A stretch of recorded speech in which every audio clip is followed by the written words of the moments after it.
Oke, selamat datang kembali. Hari ini kita bakal bedah sesuatu yang besar banget di Indonesia.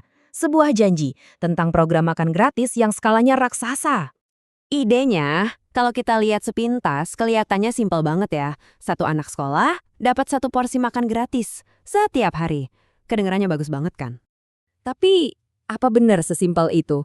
Apa ini cuma soal, ya udah, yang penting perut kenyang? Atau jangan-jangan program raksasa ini justru jadi semacam ujian? Ujian paling mendasar buat jiwa dan filosofi ekonomi bangsa Indonesia itu sendiri. Nah, ini yang menarik. Ayo kita bongkar sama-sama. Oke, kita masuk ke intinya. Nama resminya itu Makan Bergizi Gratis, atau kita singkat aja MBG. Dan ini bukan program iseng-iseng loh, ini salah satu program andalan yang tujuannya, wah, ambisius banget. Nah, yang bikin program ini luar biasa tuh visinya, yang dibangun di atas 4 pilar utama. Pertama, dari sisi sosial, tujuannya jelas, perangi stunting dan kasih kesempatan yang adil buat semua anak. Kedua, ekonomi. Ini soal gimana caranya menghidupkan petani lokal dan UMKM. Ketiga, pendidikan. Ya jelas dong, anak yang perutnya kenyang pasti lebih fokus belajar. Dan terakhir, kesehatan. Ini investasi jangka panjang biar generasi mendatang lebih sehat. Jadi, ini bukan cuma soal makanan, tapi soal masa depan bangsa. Tapi, untuk ngerti kenapa program ini jadi pertaruhan besar, kita harus mundur sedikit dan lihat DNA ekonomi Indonesia. Ada filosofi unik yang jadi landasannya, namanya sistem ekonomi Pancasila. Jadi, apa sih sistem ekonomi Pancasila atau SEP ini? Coba bayangin deh, negara kita ini kayak satu keluarga besar. Filosofi ini bukan cuma teori di buku ya, tapi lahir dari keringat dan darah perjuangan bangsa. Ini semacam jalan tengah yang menolak kapitalisme yang liar dan juga komunisme. Intinya, ekonomi dibangun berdasarkan kepribadian bangsa sendiri. Nah, dalam sebuah keluarga, apa yang paling penting? Bukan cuma untung kan, tapi keadilan, gotong royong, dan yang terpenting, memastikan nggak ada satupun anggota keluarga yang ketinggalan. Dan ini bukan ide kemarin sore. Bung Hatta, salah satu bapak pendiri bangsa kita, sudah meletakkan dasarnya. Beliau bilang, ekonomi kita itu harus jadi usaha bersama yang asasnya kekeluargaan. Nah, ini dia intinya. Jadi, poin paling krusialnya apa? Gini, menurut filosofi ini investasi ke manusia, ke kesehatan, pendidikan, kesejahteraan mereka, itu harus dan wajib didahulukan ketimbang membangun infrastruktur fisik kayak gedung atau jalan tol. Manusia nomor 1. Titik.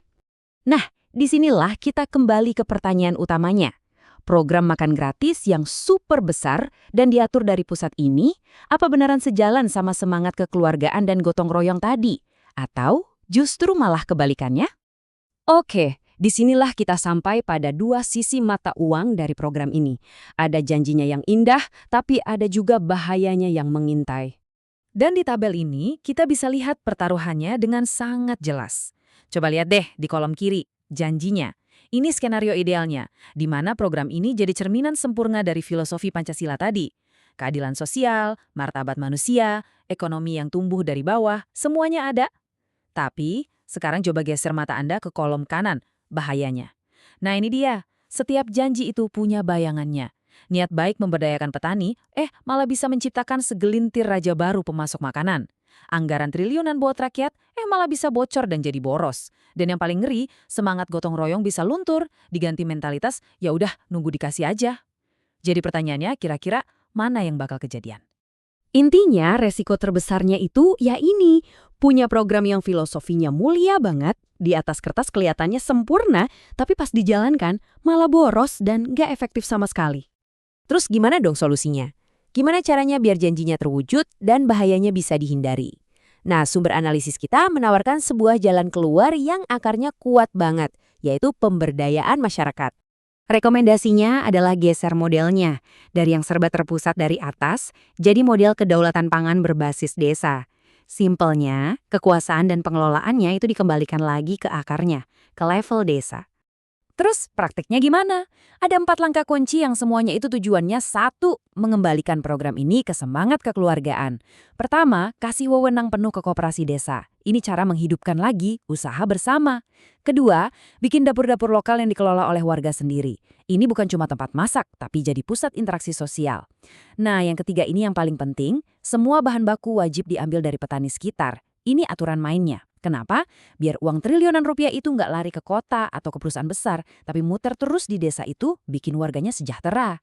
Kalau begini, ini bukan lagi program bantuan dari atas, tapi jadi wujud nyata ekonomi gotong royong yang kita impikan. Pada akhirnya, ini semua meninggalkan kita dengan satu pertanyaan besar. Bukan cuma buat Indonesia, tapi buat negara manapun di dunia. Mana yang sebenarnya lebih susah, menggambar mimpi ekonomi yang adil di atas kertas, atau berjuang menghadapi semua kerumitan di lapangan untuk benar-benar membangun mimpi itu jadi kenyataan? Coba kita renungkan bersama. Terima kasih sudah menyimak.